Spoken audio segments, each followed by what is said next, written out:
What did this glass of water and this pencil have to do with mastering the guitar fretboard? Let's find out. When an object crosses the water line, it refracts to the side. This is the same principle that's happening between the G and B string on a guitar fretboard in regards to intervals. Imagine that this string is the water line, and when you put it on the guitar fretboard, it goes between the G and B strings on the guitar. So you have an imaginary water line. So now that you've got your imaginary water line in place, there's 3 zones you need to worry about. Completely out of the water, which is strings E through G. Completely under the water, which is strings B and E. And the 3rd zone is then crossing the water line. So anything from out of the water to anything that's under the water in terms of patterns or chords or whatever, right? So if I take something simple, like a power chord shape, those of you who know intervals will know that this is a perfect 5th. As I move it across the strings and all around outside of the water, it stays the same shape. Root 5th, root 5th, root 5th.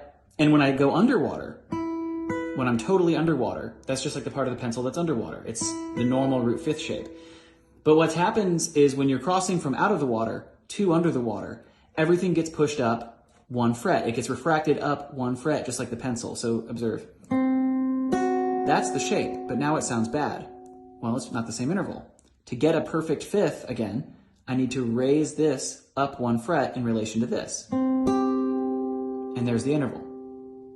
So this is going to affect basically everything you do in the guitar. Scales, shapes, interval patterns, whatever. So I'm going to take a basic chord shape here.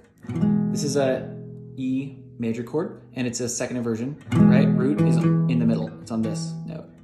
So when I move it up, the shape is the same. Root's still in the middle. This is an A major chord. Now when I move it up again, well, that's not right.